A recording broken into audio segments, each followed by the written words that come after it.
My name is Sumit Kumar. Me stay fit जिममध्ये येऊन मला 6 महिने झाले होते. मी पण तुमच्यासाठी खूप आळशी होतो. ना जिम करायचं ना असं बसायचो. जिम करायचं असं वाटलं की एकदा जिम करू, पण इच्छाच व्हायची नाही. काय जिम झाल्यानंतर असं खूप मला निगेटिव्ह थॉट्स होते. जिम झाल्यानंतर जाडं होऊन जातो माणूस, नंतर तिकडं स्टिरॉइड घ्यावा लागतो. हे सगळं तुम्हाला माहिती आहे हे सगळं. तर मला माझ्या फ्रेंडने सांगितलं होतं की नाही, जिमने असं केलं होत नाही. तर मी असंच एकदा रस्त्यात चाललो होतो. इकडं स्टे फिट म्हणून जिम होती, तर तिथं मी इन्क्वायरी केली. तर तिथं मला योग्य मार्गदर्शन भेटलं किरण सर आणि मोहन सर.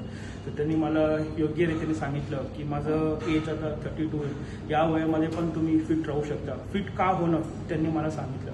आणि रोज जेव्हा माझं रेटिंग चालू होतं त्यांनी मला रोज फॉलोअप घेतलं, कसं प्रकारचं जिम करायला पाहिजे, मसल कोणची तुम्ही किती टाईप्स ऑफ व्हेरिएशन सेट्स आहे, चेस्टला किती व्हेरिएशन असतं, बायसेप्सला किती व्हेरिएशन असतं, तुम्हाला शोल्डर्सला किती व्हेरिएशन असतं. मला कंटिन्यूस मोटिवेट केलं. मला कोणचे फूड खायचं ते मला सांगितलं. एक असं तुम्ही म्हणू शकता, एक मला संपूर्ण एक पॅकेज देऊन मला असं मोटिवेट केलं की जिम करणं असं नाही की फक्त बॉडी बनवण्यासाठी. जिममध्ये असं नाही की फक्त तुम्ही फिट होल, तुम्ही मेंटली पण फिट होता आणि फिजिकली पण फिट होता. तर जिमला तुम्हाला नक्की करायचं, रोज करायचं.